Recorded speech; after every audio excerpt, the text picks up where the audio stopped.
स्वागत है आप लोगों को हमारे YouTube चैनल ST20 में। कैसे आप लोग? आशा करते हैं बहुत अच्छे होंगे।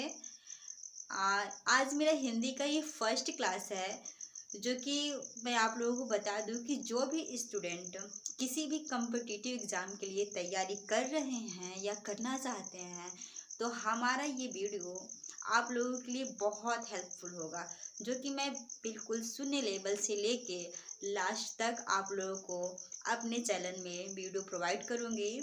तो आज का मेरा फर्स्ट क्लास है, जो कि वर्णमाला है।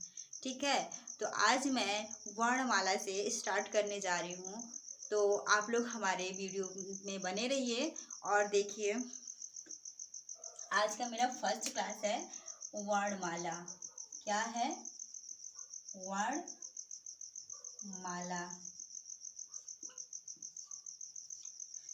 तो वर्णमाला किसे कहते हैं? वर्णमाला है क्या? वर्णमाला किसे कहते हैं? तो आइए देखिए।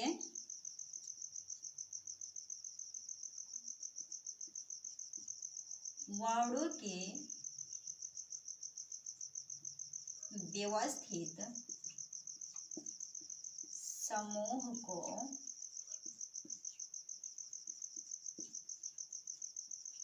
वर्णमाला कहते हैं। वर्णमाला किसे कहते हैं? तो वर्णों के व्यवस्थित समूह को वर्णमाला कहते हैं। ठीक है, वर्णमाला किसे कहते हैं? तो वर्णों के व्यवस्थित समूह को वर्णमाला कहते हैं। ठीक है, नेक्स्ट देखिए।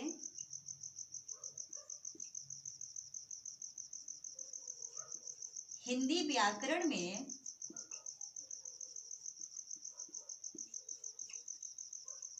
वर्णों की कुल कितनी संख्या है? 52। कितनी? तो कुल 52 वर्ण होते हैं। हिंदी व्याकरण में कुल 52 वर्ण होते हैं। ठीक है, हिंदी व्याकरण में कुल कितने वर्ण होते हैं? तो 52 वर्ण होते हैं। ठीक,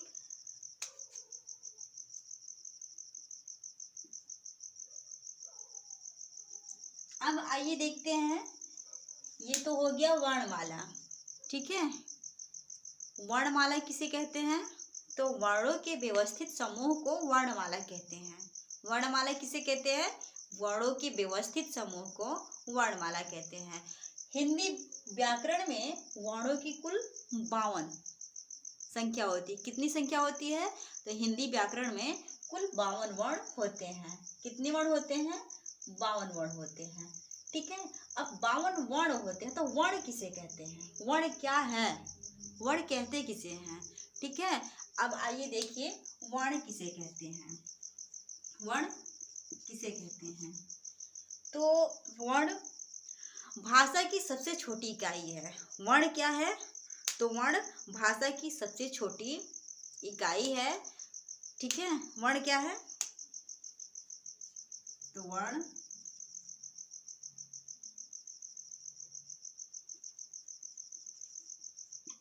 भाषा की सबसे छोटी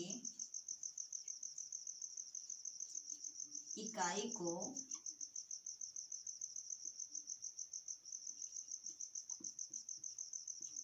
ध्वनि कहते हैं। भाषा की सबसे छोटी इकाई को क्या कहते हैं? ध्वनि कहते हैं। ठीक है, और इस ध्वनि को जब हम लिखित रूप में व्यक्त करते हैं, लिखित रूप में व्यक्त करते हैं, तो उसे क्या कहते हैं? उसे वर्ण कहते हैं। क्या कहते हैं? वर्ण कहते हैं। ठीक है, वर्ण क्या है? तो भाषा की सबसे छोटी इकाई, भाषा की सबसे छोटी इकाई वो ध्वनि है, और जिसे हम लिखित रूप में व्यक्त करते हैं उसे क्या कहते हैं? उसे वर्ण कहते हैं। इतनी सी बात आई समझ में? वर्ण किसे कहते हैं? तो भाषा की सबसे छोटी इकाई ध्वनि है और जिसे हम लिखित रूप में व्यक्त करते हैं उसे वर्ण कहते हैं। तो हिंदी व्याकरण में कुल वर्णों की संख्या कितनी होती है? हिंदी व्याकरण में कुल वर्णों की कितनी संख्या होती है?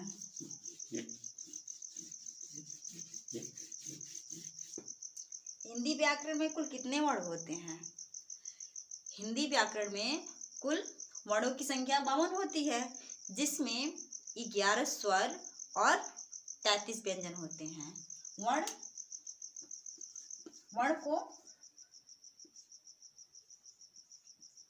को दो भागों में व्यक्त किया गया है, ठीक है। पहला स्वर और दूसरा व्यंजन। कौन कौन? तो पहला स्वर और दूसरा व्यंजन। इतनी सी बात आई समझ में?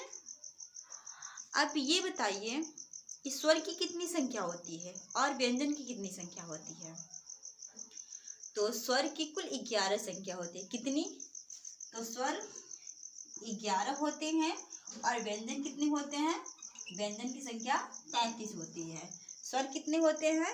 स्वर 11 होते हैं और व्यंजन कितनी होती हैं? तो व्यंजन 33 होती हैं, ठीक है। इतनी सी बात आई समझ में? ठीक है, आइए आगे देखते हैं। अब स्वर किसे कहते हैं? स्वर किसे कहते हैं? स्वर क्या है? तो अब हेडिंग डालिए स्वर। पहला क्या हेडिंग डालेंगे? स्वर। क्या हेडिंग डालेंगे? स्वर। तो डालिए स्वर। अब स्वर किसे कहते हैं? तो स्वर जिस वर्णों का उच्चारण करते समय किसी अन्य वर्णों की सहायता न लेनी पड़े। जिस वर्णों के उच्चारण करते समय किसी अन्य वर्णों की सहायता न लेनी पड़े उसे स्वर कहते हैं। स्वर एक स्वतंत्र वर्ण होता है। स्वर कैसा वर्ण होता है? तो स्वर एक स्वतंत्र वर्ण होता है, ठीक है। नोट करिए।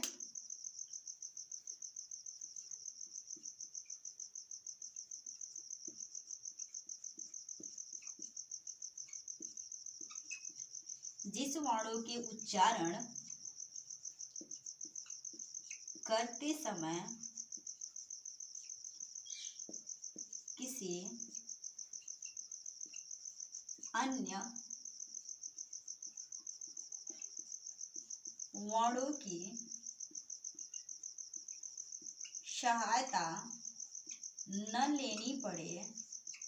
न लेनी पड़े उसे स्वर कहते हैं। उसे क्या कहते हैं?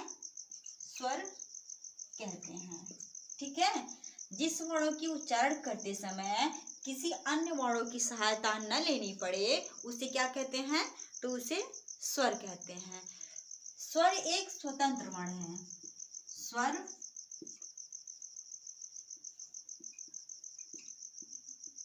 स्वर एक स्वतंत्र वर्ण है। स्वर कैसा वर्ण है? तो स्वर स्वतंत्र वर्ण है। और स्वर कितने होते हैं? तो स्वर की संख्या कितनी होती है?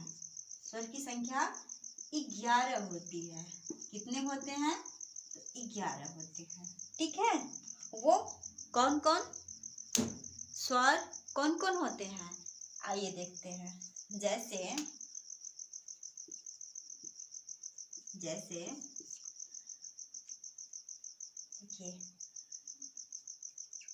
अ हो गया,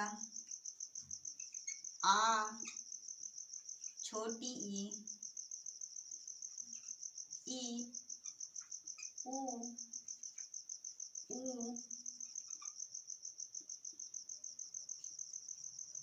री,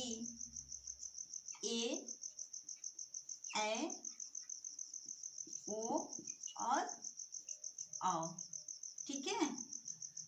अ, आ, ई, ऊ, री, ए, ओ, औ, ठीक है। इतनी सी बात आई समझ में? स्वर कितने होते हैं? तो स्वर की संख्या 11 होती है। कौन कौन? अ, आ, ई, उ, री, ए, ऐ, ओ और औ। ठीक है, इतनी सी बात आई समझ में। अब चलिए नेक्स्ट करते हैं। अगला क्या है? स्वर के भेद। क्या है? स्वर के भेद। ठीक है, अगला है स्वर के भेद। तो स्वर के कितने भेद होते हैं? तो स्वर को 3 भागों में बांटा गया है। कितने भागों में? 3 भागों में। स्वर को कितने भागों में बांटा गया है? तो स्वर को 3 भागों में बांटा गया है।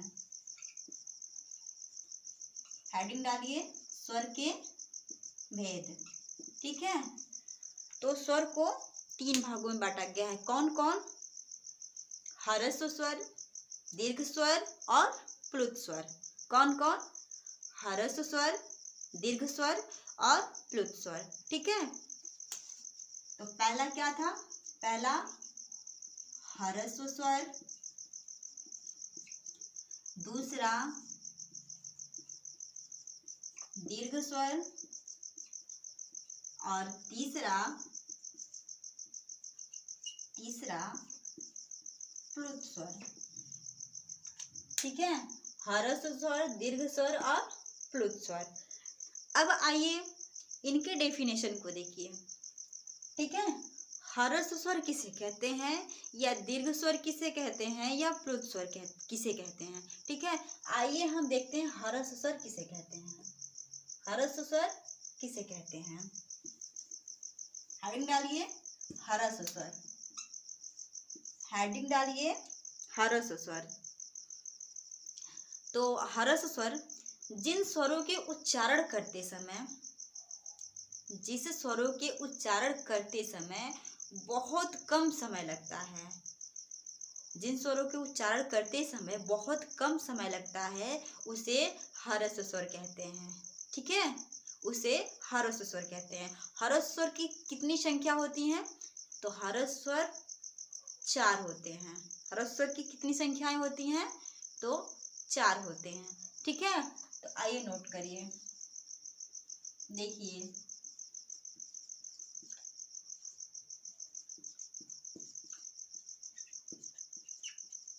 जिस स्वरों के उच्चारण करते समय बहुत कम समय लगता है, बहुत कम समय लगता है, उसे ह्रस्व स्वर कहते हैं। उसे क्या कहते हैं? उसे ह्रस्व स्वर कहते हैं। इनकी संख्या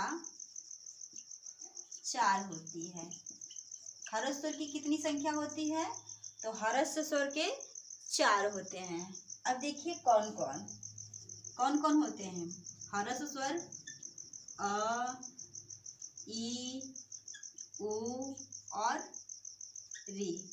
ह्रस्व स्वर कौन कौन होते हैं? अ, ई, उ और रे। ठीक है, इतनी सी बात आई समझ में कि ह्रस्व स्वर किसे कहते हैं। ठीक है, जिन स्वरों के उच्चारण करते समय बहुत कम समय लगता है, उसे ह्रस्व स्वर कहते हैं। इनकी संख्या 4 होती है। कौन कौन? अ, ई, उ और रे। ठीक है, अब आगे देखिए, अगला क्या था? ह्रस्व स्वर के बाद कौन सा था? दीर्घ स्वर। क्या था? दीर्घ स्वर। तो दूसरा नंबर डालिए, दीर्घ स्वर। नोट करिए, दीर्घ स्वर। अब दीर्घ स्वर किसे कहते हैं? तो दीर्घ स्वर क्या है? दीर्घ मीन्स बड़ा होता है। दीर्घ मीन्स बड़ा होता है। तो आइए देखते हैं दीर्घ स्वर। तो जिस स्वरों के उच्चारण करते समय ह्रस्व स्वर से 2 गुना समय लगता है। कितना? 2 गुना। यानी जिन स्वरों के उच्चारण करते समय ह्रस्व स्वर के 2 गुना समय लगता है उसे दीर्घ स्वर कहते हैं। उसे क्या कहते हैं? उसे दीर्घ स्वर कहते हैं। दीर्घ स्वर की संख्या कितनी होती है? तो 7 होती है। कितनी होती है? 7 होती है। तो आइए नोट करिए, देखिए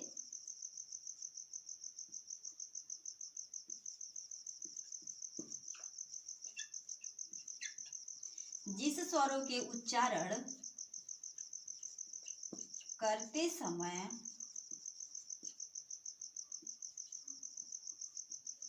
ह्रस्व स्वर के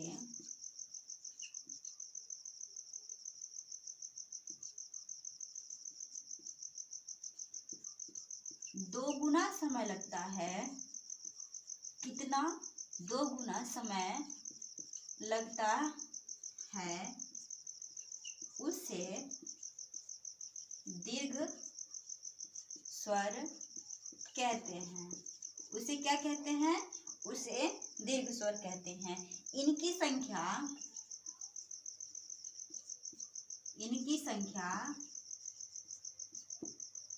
7 होती है। कितनी होती है? तो 7 होती है। यानी कि दीर्घ स्वर, आई बात समझ में कि दीर्घ स्वर किसे कहते हैं? तो जिस स्वरों के उच्चारण करते समय ह्रस्व स्वर के 2 गुना समय लगता है उसे दीर्घ स्वर कहते हैं। ठीक है, इनकी संख्या 7 होती है। अब देखिए कौन कौन। आ, ई, उ, ए, ऐ, ओ, औ। कौन कौन? आ, ई, उ, ए, ऐ, ओ और औ। ठीक है, ह्रस्व स्वर का जब आप उच्चारण करेंगे तो अ, ई, उ, री कम समय लग रहा है, लेकिन जब आप वही दीर्घ स्वर का उच्चारण करेंगे तो उसमें ह्रस्व स्वर के अकॉर्डिंग दुगना समय लगता है। जैसे आ, ई, उ, ए, ऐ, ओ, औ। ठीक है, इतनी सी बात आई समझ में? तो चलिए अब तीसरा देखते हैं। ठीक है, तीसरा क्या था? तीसरा प्लुत स्वर था। क्या था? प्लुत स्वर। प्लुत स्वर। ठीक है, अब ये देखिए प्लुत स्वर किसे कहते हैं? तो जिन स्वरों के उच्चारण करते समय ह्रस्व स्वर के 3 गुना समय लगता है। ह्रस्व स्वर से कितना समय ज्यादा लगता है? 3 गुना। ठीक है, जिन स्वरों के उच्चारण करते समय ह्रस्व स्वर के 3 गुना समय लगता है उसे दीर्घ स्वर कहते हैं। उसे प्लुत स्वर कहते हैं। उसे प्लुत स्वर कहते हैं। ठीक है, जिन स्वरों के उच्चारण करते समय ह्रस्व स्वर से 3 गुना समय लगता है उसे प्लुत स्वर कहते हैं। ठीक है, आइए नोट करिए प्लुत स्वर किसे कहते हैं? देखिए, जिन स्वरों का उच्चारण करते समय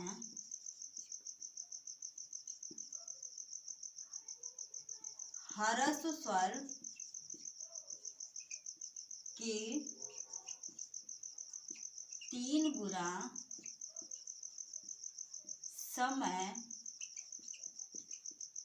लगता है उसे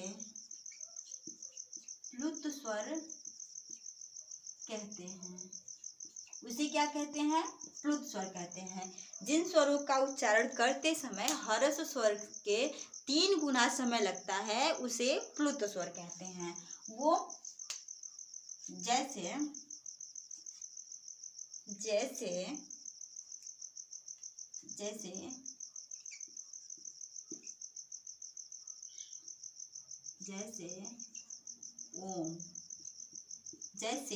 ओम। जब आप ओम का उच्चारण करते हैं तो आपकी जो सांसें हैं आप कुछ लंबा खींचते हैं, ठीक है। आप कुछ ऐसे बोलते हैं ओम, कैसे बोलते हैं, ऐसे बोलते हैं, कुछ लंबा बोलते हैं, यानी कि हर्ष स्वर के अकॉर्डिंग 3 गुना समय लगता है, ठीक है। हर्ष स्वर से 3 गुना समय लगता है, उसे प्लुत स्वर कहते हैं, ठीक है। स्वर के भेद आए समझ में। स्वर के कितने भेद हैं, तो स्वर के 3 भेद हैं। कौन कौन, हर्ष स्वर, दीर्घ स्वर और प्लुत स्वर। हर्ष स्वर जिन स्वरों को उच्चारण करने में बहुत कम समय लगता है उसे हर्ष स्वर कहते हैं, ठीक है। इनकी संख्या 4 होती है। कौन कौन, अ, ई, उ और री, ठीक। अब क्या, दूसरा क्या था, दीर्घ स्वर। क्या था, दीर्घ स्वर। तो दीर्घ क्या है, जिन स्वरों के उच्चारण करते समय हर्ष स्वर से 2 गुना समय लगता है। कितना, 2 गुना समय लगता है, उसे क्या कहते हैं, तो उसे दीर्घ स्वर कहते हैं, ठीक है। इनकी संख्या 7 होती है। कौन कौन, आ, ई, उ, ए, ओ और औ, ठीक है। अब तीसरा क्या था, तीसरा प्लुत स्वर था। क्या था, प्लुत स्वर। तो जिन स्वरों के उच्चारण करते समय हर्ष स्वर के 3 गुना समय लगता है, हर्ष स्वर से कितने, 3 गुना समय लगता है, उसे प्लुत स्वर कहते हैं, ठीक है। उसका एग्जाम्पल था ओम, क्या था, ओम, ठीक है। तो स्वर के भेद आ गए समझ में, इतने तो आ गए समझ में। अब आगे देखिए, ये था आपका स्वर का भेद, यानी क्या होता है, स्वर के भेद। अब आप देखिए जीभ के आधार पर स्वर को कितने भागों में बांटा गया है, ठीक है। जीभ के आधार पर स्वर को कितने भागों में बांटा गया है, जीभ के प्रयोग के आधार पर, ठीक है। जीभ के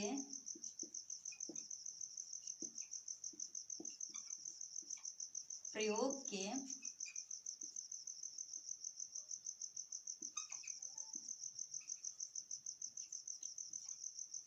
जीभ के प्रयोग के आधार पर, जीभ के प्रयोग के आधार पर स्वर को 3 भागों में बांटा गया है, ठीक है। जीभ के प्रयोग के आधार पर स्वर को 3 भागों में बांटा गया। कौन कौन, बताइए आप लोग, कौन कौन, कौन कौन। पहला है अग्र स्वर, दूसरा मध्य स्वर और तीसरा पश्च स्वर। कौन कौन, अग्र स्वर, मध्य स्वर और पश्च स्वर, ठीक है। देखिए पहला अग्र स्वर, दूसरा मध्य स्वर और तीसरा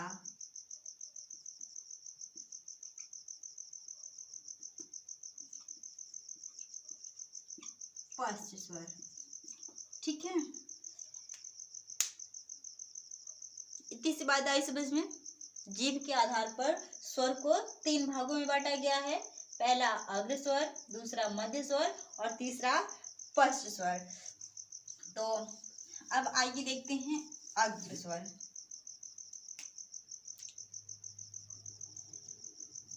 हेडिंग डालिए अग्र स्वर, लिखिए जिन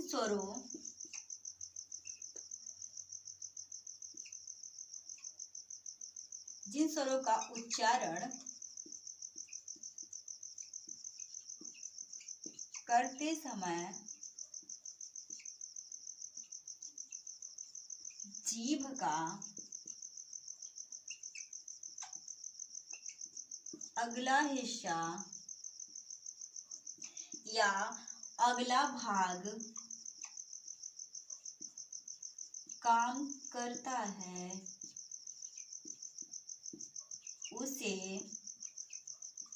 अग्र स्वर कहते हैं। क्या कहते हैं? उसे अग्र स्वर कहते हैं। ठीक है। जिन स्वरों का उच्चारण करते समय जीभ का अगला हिस्सा या अगला भाग काम करता है उसे अग्र स्वर कहते हैं। जैसे जैसे ई, ई, ए, ऐ। ठीक है। जैसे ई, ई, ए, ऐ। आप खुद से उच्चारण करके देखिए। जब आप ई, ई, ए, ऐ उच्चारण कर रहे हैं तो जीभ का अगला भाग काम कर रहा है, अगला हिस्सा काम कर रहा है। ठीक है। इतनी सी बात आई समझ में? अग्र स्वर किसे कहते हैं? अब आगे चले तो ठीक है। ठीक है। आगे देखिए, अगला क्या था? अगला क्या था? मध्य स्वर। क्या था? मध्य स्वर।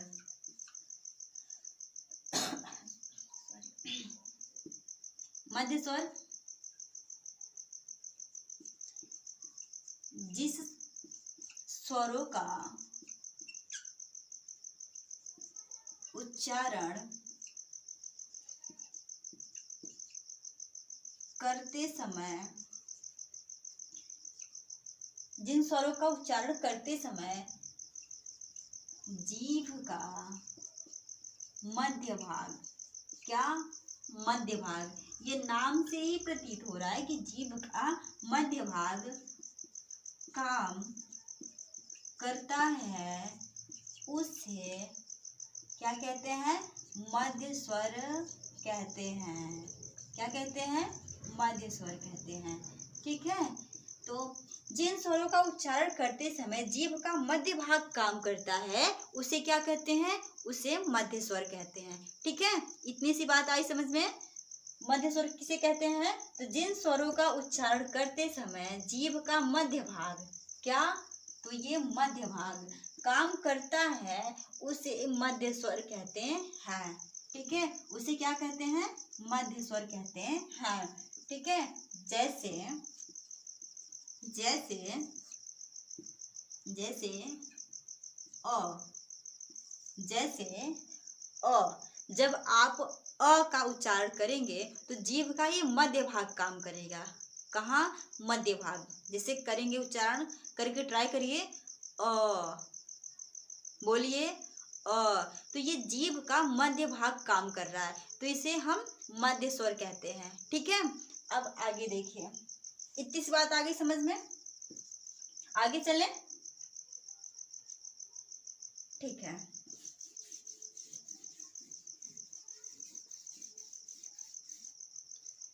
अब देखिए तीसरा क्या था?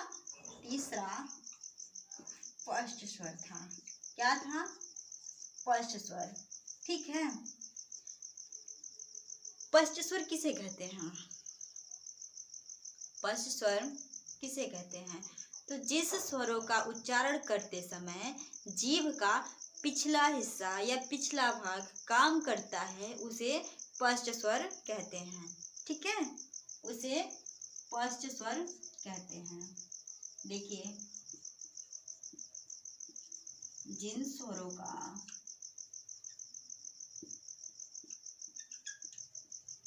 उच्चारण करते समय जीभ का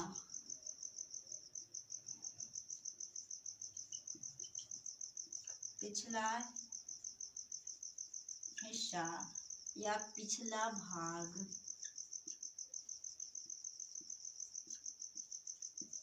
काम करता है उसे क्या कहते हैं? उसे स्पष्ट स्वर कहते हैं। क्या कहते हैं? उसे स्पष्ट स्वर कहते हैं। ठीक है।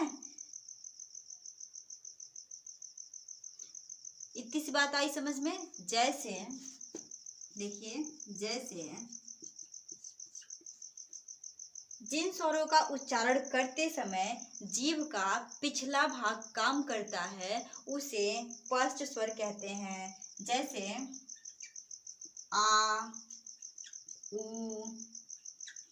ओ, औ और आ। क्या? जैसे आ, उ, ओ, औ और आ।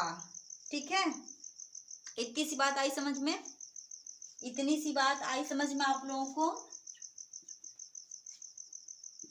कि स्पष्ट स्वर किसे कहते हैं? तो जिन स्वरों का उच्चारण करते समय जीभ का पिछला हिस्सा या पिछला भाग काम करता है उसे स्पष्ट स्वर कहते हैं। जैसे आ, उ, ओ, औ, आ। ठीक है, इतनी सी बात आई समझ में? ठीक है, अब आगे देखिए। अब अगला क्या होगा? मुख द्वार खुलने के आधार पर स्वर को कितने भागों में बांटा गया है। ठीक है, अब नेक्स्ट हेडिंग डालिए, मुख द्वार खुलने के आधार पे।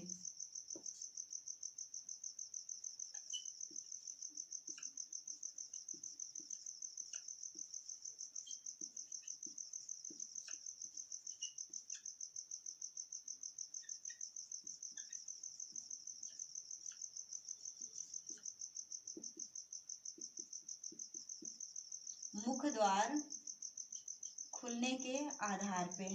ठीक है, तो मुख द्वार खुलने के आधार पे स्वर को 4 भागों में बांटा गया है। कितने भागों में? 4 भागों में। कौन कौन? विवृत, अर्धविवृत, समृत और अर्धसमृत। कौन कौन? विवृत, अर्धविवृत, समृत और अर्धसमृत। ठीक है, 4 भागों में बांटा गया है।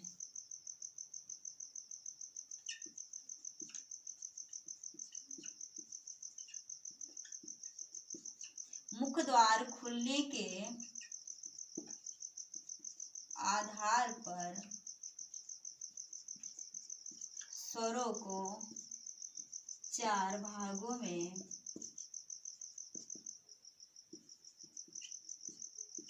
बांटा गया है। कितने भागों में? तो 4 भागों में बांटा गया है। कौन कौन? पहला विवृत, दूसरा अर्धविवृत, तीसरा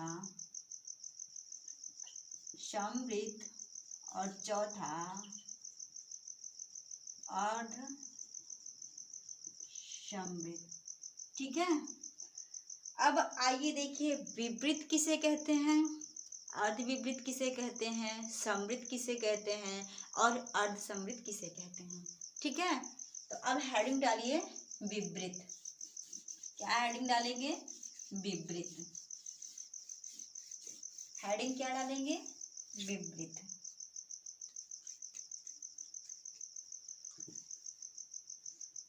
पहला विवृत। ठीक है, विवृत लिखिए। जिन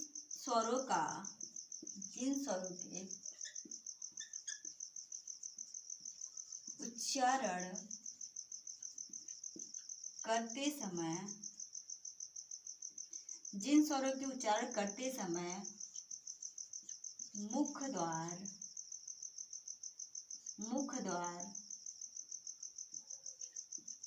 पूरा खुलता है उसे विवृत कहते हैं। उसे क्या कहते हैं? विवृत कहते हैं। विवृत किसे कहते हैं? तो जिस स्वरों के उच्चारण करते समय मुख द्वार पूरा खुलता है, यानी कि पूरा खुलता है, उसे क्या कहते हैं? उसे विवृत कहते हैं। जैसे आ, जैसे आ। ठीक है, जब आप आ का उच्चारण करेंगे तो आपका जो मुख द्वार है वो पूरा खुलेगा।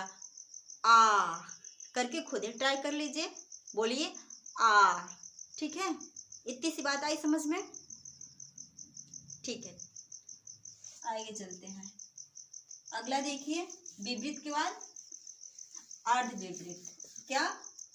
अर्ध विपरीत। अर्ध विपरीत। अब अर्ध विपरीत किसे कहते हैं? अर्ध विपरीत क्या है?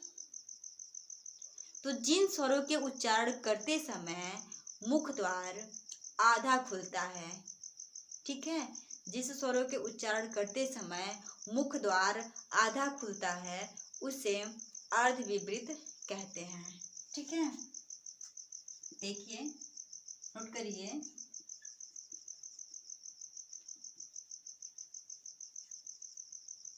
जिन स्वरों का उच्चारण करते समय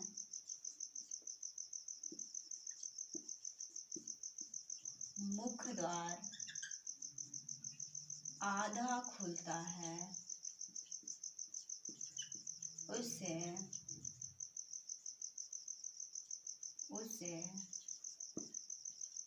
अर्ध विपरीत कहते हैं। उसे क्या कहते हैं? उसे अर्ध विपरीत कहते हैं। जैसे ए, ऐ, ओ और आ। जैसे ए, ऐ, ओ और आ। कौन कौन? ए, ऐ, ओ और आ। ठीक है, इतनी सी बात आई समझ में? अर्ध विपरीत किसे कहते हैं? तो जिन स्वरों का उच्चारण करते समय मुख द्वार आधा खुलता है उसे अर्ध विपरीत कहते हैं। जैसे ए, ऐ, ओ और आ। क्या? ए, ऐ, ओ और आ।